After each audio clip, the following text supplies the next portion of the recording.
Look at that EOD full, and one of these is on the way to you. Either comes in coyote or black. Clearly you checked that out when you were purchasing it.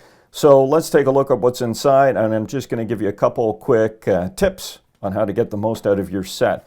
So inside you are going to find wafer picks for opening wafer locks, a number of different tension wrenches of different widths, and a series of picks that are mainly leaning on raking because this is designed to be a fast entry set.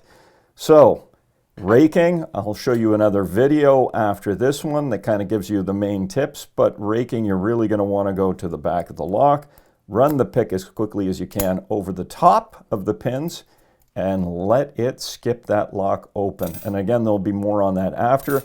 The other pick that I really want to show is a strike pick in here.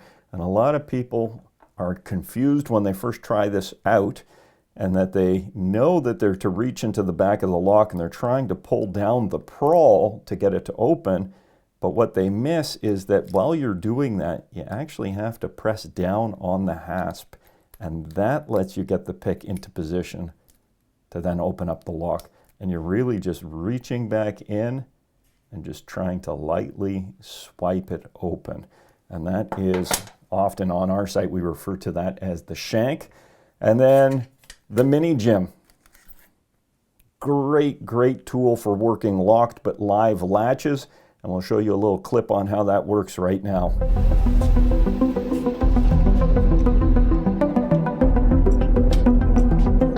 Last little thing to look at are the wafer picks that are in there. And really you're looking at these to do tool chest, filing cabinets, or access panels. Anything that has a key that is cut along the top and the bottom. And clearly it is going to be one of those short keys. This is not an automotive pick.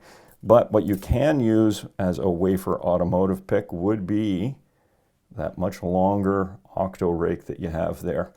So the action on these, they really are more like tryout keys that you're going to put it into the lock, work it up and down, a little bit in and out. That way does not work.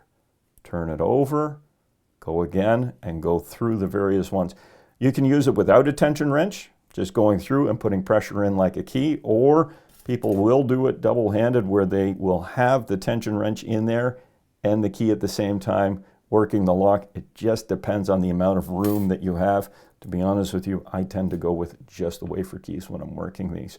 So that's just a quick breakdown on the EOD full. If you're looking for videos on how to use these picks individually, there's more of those to follow, and you'll see some in the description below.